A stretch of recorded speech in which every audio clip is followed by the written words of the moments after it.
اب اس ویڈیو کو دیکھتے ہیں ذرا کہ غامدی صاحب یہاں پر کتے پالنے کے متعلق کیا فرما رہے ہیں۔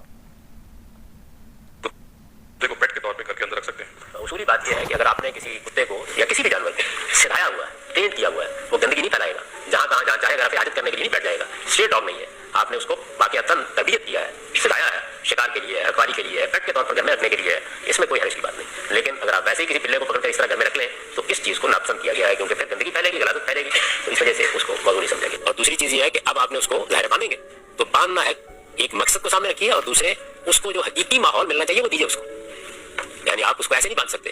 تو کتوں کے معاملے میں عام طور پر لڑکے بالے مدینے میں بھی یہ کرتے تھے کہ کتے کو ایسے باندھ لیا پکڑ کے، تو رسول اللہ صلی اللہ علیہ وسلم نے فرمایا کہ کسی ضرورت کے بغیر کتے کو باندھ کر رکھنا یہ بے رحمی ہے، کسی آدمی کو ایسا نہیں کرنا چاہیے۔ کتے کو باندھ کر رکھنا یہ تھی بات، لوگوں نے سمجھا کتا رکھنا، ورنہ آپ خود سوچیں کہ قرآن مجید نے اصحاب کاف کے کتے کا خاص طور پر ذکر کیا کہ وہ غار کے منہ پر بیٹھا ہوا تھا اور کلبہم باسط ذرائع بالوسید۔ قرآن مجید میں سورہ توبہ میں ان کتوں کی بڑی تعریف کی ہے جن کو سکھا کے ان سے شکار کیا جاتا ہے، اور یہ کہا ہے کہ یہ میرا سکھایا ہوا علم ہے جو تم اپنے کتوں کو سکھا دیتے ہو۔ ان کو اتنی عزت بخشی ہے کہ اگر کتے کو شکار پر چھوڑتے ہوئے میرا نام لے دو گے اور وہ شکار کو پاڑ دے گا تو حلال ہوگے، اس لیے کتے سے خدا کو کوئی دشمنی نہیں ہے۔ رسول اللہ صلی اللہ علیہ وسلم نے اچھا، اب یہ تھا غامدی صاحب کا موقف۔ تو ہم اس میں سمجھتے ہیں کہ غامدی صاحب کن کن باتوں کو کلیئر کرنا چاہتے ہیں۔ ایک تو وہ یہ کہہ رہے تھے کہ اگر سدھایا ہوا ہو، سکھایا ہوا ہو، تربیت آپ نے کی ہوئی ہے، پھر چاہے آپ کسی بھی مقصد کے لیے اس کو استعمال کریں، اس کو رکھیں گھر کے اندر، تو پھر آپ رکھ سکتے ہیں۔ اور دوسرا یہاں باندھنے کی نفی ہے، رکھنے کی نفی نہیں ہے، ٹھیک ہوگی۔ لیکن ہمارا موقف یہ ہے کہ احادیث سے یہ بات ثابت ہوتی ہے کہ آپ کتے کو کن وجوہات کی بنا پر رکھ سکتے ہیں۔ وہ وجوہات گھر کی حفاظت ہے، شوقیہ نہ ہو، شوقیہ آپ نہیں رکھ سکتے، گھر کی حفاظت کے لیے رکھ سکتے ہیں، مال مویشی کی حفاظت کے لیے رکھ سکتے ہیں، یا راستہ اگر سخت ہے اور دشمن کا خطرہ ہے تو اس وقت بھی آپ رکھ سکتے ہیں۔ اب ہم ذرا حدیثوں کو دیکھتے ہیں کہ حدیثیں کیا کہتی ہیں۔ تو سب سے پہلے میں بخاری شریف کو دیکھتا ہوں، اس میں حدیث نمبر ہے 4002۔ یہاں پہ ہم سرچ کر لیتے ہیں کہ یہاں کیا لکھا ہوا ہے۔ اب یہ پوری ایک پیچھے سے سند ہوتی ہے، حدثنا ابراہیم بن موسیٰ، ان سب کو چھوڑتے ہوئے ہم اصل الفاظ کی طرف آتے ہیں۔ انه قال لا تدخل الملائکۃ بیتا فیہ کلب ولا صورۃ یرید التماثیل التی فیہا الارواح، ٹھیک ہو گیا۔ اب اس میں کیا کہا جا رہا ہے کہ مجھے رسول اللہ صلی اللہ علیہ وسلم کے صحابی ابو طلحہ رضی اللہ تعالیٰ عنہ نے خبر دی، وہ حضور نبی کریم صلی اللہ علیہ وسلم کے ساتھ بدر کی لڑائی میں شریک تھے، کہ فرشتے اس گھر میں نہیں آتے جس میں تصویر یا کتا ہو، اور ان کی مراد جاندار کی تصویر سے تھی۔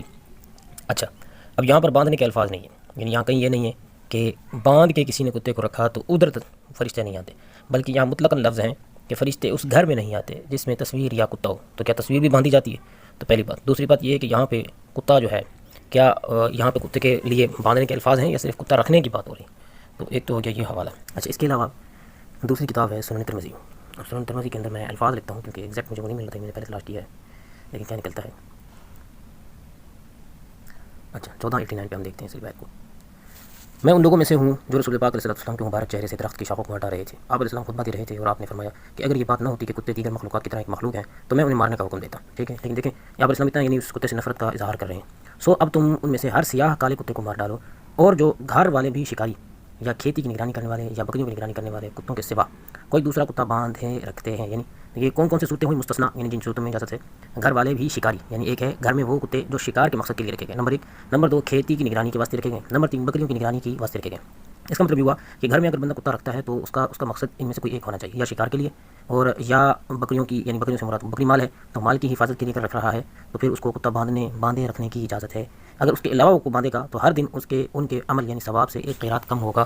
اس کا مطلب یہ ہوا کہ اگر کوئی شخص شوقیہ کتا رکھتا ہے تو اس کے عمل سے ایک قیرات کم ہوگا۔ تو اب اس کے ذرا ہم الفاظ بھی دیکھ لیتے ہیں، الفاظ سے زیادہ بات کلیئر ہو جائے گی۔ سنت ترمذی اور حدیث ہے 1489۔ یہ دیکھیں، ان نبی صلی اللہ علیہ وسلم کی تیسری لائن میں عن ابی ہریرہ رضی اللہ عنہ ان نبی صلی اللہ علیہ وسلم اتخذ کلبا، جس نے کتا پالا، الا کلب ماشیۃ او صید او زرع انتقص من اجرہ کل یوم قیرات، یعنی یہ صورتیں ایسی ہیں جس میں آپ علیہ السلام نے استثناء قرار دیا ہے، یعنی کن کن مقاصد کے لیے؟ ترجمے میں لکھا ہوا ہے جو گھر والے شکاری، گھر والے بھی شکاری کتے گھر میں اگر رکھا ہے اس کو شکار کا مقصد ہے، یا کھیتی کی نگرانی کے واسطے اس نے رکھا ہے، یا بکریوں کی نگرانی کے واسطے اس نے رکھا ہے، تو ان کتوں کے سوا کوئی دوسرا کتا باندھے گا، یعنی ان مقاصد کے علاوہ شوقیہ کتا باندھے گا یا ایسے علاقے اس نے بغیر کسی مقصد کے باندھ دیا تو پھر یہ مسئلہ بنے گا اور یہ اس کی اجازت نہیں دی جائے گی۔ یہ ترمذی کی حدیث ہے، الفاظ بھی آپ کے سامنے ہیں۔ اب غامدی صاحب نے ایک اور اشارہ دیا اصحاب کہف کے کتے کی طرف، ذرا دیکھتے ہیں کہ قرآن مجید اس کے بارے میں کیا کہتا ہے کہ وہ کس مقصد کے لیے انہوں نے رکھا تھا۔ جو نگڑی کی تفسیر میں ہم دیکھتے ہیں کہ یہ کیا کہتے ہیں، قرآن مجید کی آیت بھی ساتھ میں آ جائے گی انشاءاللہ، دیکھیں کیا کہتے ہیں۔ قرآن مجید کے الفاظ ہیں وَكَلْبُهُمْ بَاسِطٌ ذِرَاعَيْهِ بِالْوَصِيدِ، ترجمہ ہے ان کا کتا بھی چوکھٹ پر اپنے ہاتھ پھیلائے ہوئے تھا۔ تو اب یہ چوکھٹ پہ کتے کو جو بٹھاتے ہیں اس کا کیا مقصد ہوتا ہے؟ یعنی اگر اس کو وہ حفاظت کے لیے نہ ہوتا تو اس کو اپنے ساتھ بٹھاتے، تو یہاں پہ وہ چوکھٹ کے اوپر کیوں بٹھا رہے ہیں؟ اس کا مقصد یہ تھا کہ وہ حفاظت کے مقصد کے لیے تھا، اور یہ میں نے پہلے بات کر دی ہے کہ حفاظت کے مقصد کے لیے گھر میں بھی رکھا جائے تو اس کی اجازت ملتی ہے۔